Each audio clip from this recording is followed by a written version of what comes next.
Senate Republicans are hoping to sell off millions of acres of public land in the West, including here in Colorado. Tonight, our Evan Krugel shows us just which pieces of land could be up for grabs. Colorado's western slope is home to some of the most breathtaking public land in the entire nation.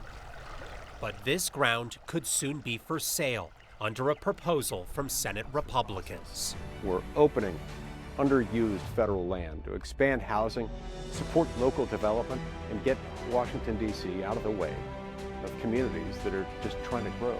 Utah Republican Senator Mike Lee is hoping to sell off 3.3 million acres of land across 11 western states to create more housing and to generate billions of dollars in government revenue. If we lose that, there's no saying that we're ever going to get that back. Lauren Bogard is no cartographer, but as an advocate for public lands, she's been poring over maps, trying to figure out what could be sold nationwide. We're talking 250 million acres that could be under consideration.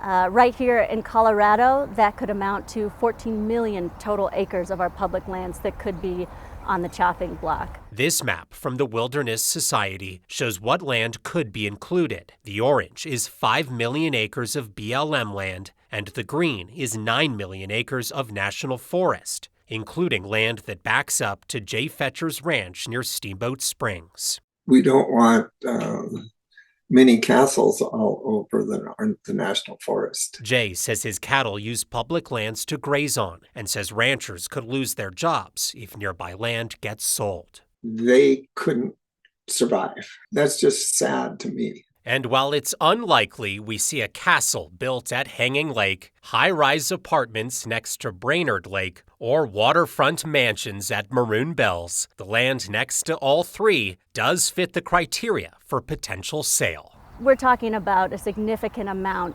of public lands that our citizens would lose access to.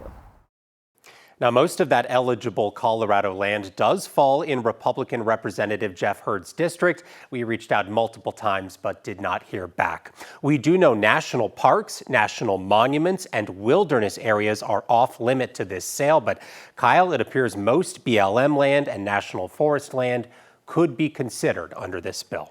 The uncertainty about it, though, allows critics to be like, look, the most beautiful places could be sold, but it also allows proponents to be like, no, we wouldn't sell anything you really care about. Don't worry about it. Right. It's really vague how it's written. Okay, we're probably not going to see a houseboat on that lake next to Maroon Bells, but certainly the vagueness of this is something that's catching people off guard because there's so much land and we don't know exactly where they could sell. Yeah. Well, people are invested. We know they care a lot. So thank you, Evan. Appreciate it.